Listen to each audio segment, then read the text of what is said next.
Hello comrades and welcome to Pandemic Sewing 101 video number 9. For this one we are going to be doing shank buttons. I'm a shank you!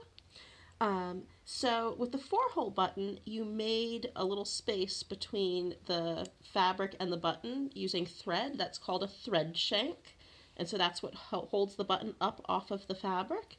A shank button has that shank built in, so it can be like a little metal loop like this. If it's a wooden button, it can be like carved into the shape of the button. Some buttons have a plastic shank, but basically it's just like a lump that you can put your needle through. I think in the samplers I sent you, I gave you all the same little bridle button as your shank button, so that's the one that we'll be using in the demo. You're going to start by threading and knotting off, just like you've done for every other thing we've done so far. And you're going to start just the same as you did for the 4-hole button. So you're going to bring your needle up through the red dot next to where it says shank button. You're going to go through the shank of the button. Oops, I dropped it. And then you're going to take a little bite of fabric right at the red dot, just like you started with the other button. But what you're going to do with this one is you're going to pull it tight. You want this little button to kind of stand up on the surface of the fabric. And so, Toby, can you zoom in? Done. So what you're going to do is you're going to try to make your little loops of thread go across the shank of the button. So you're going to go through your shank,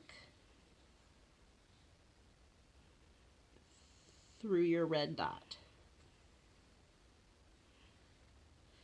through your shank, and try to go the same direction each time. And then right next to where you went before. So as you're going, your thread is going to kind of make a line across the bottom of your shank.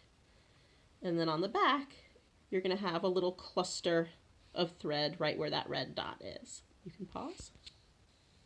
So once you've got your thread all the way across the bottom of your shank and your nice little knot on the back, and your button is sturdy to your fabric, you're going to put your thread back through to the back side of your fabric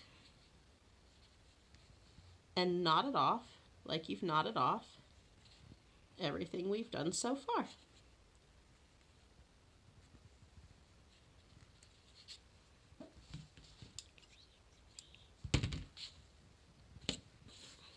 And that is the shank button.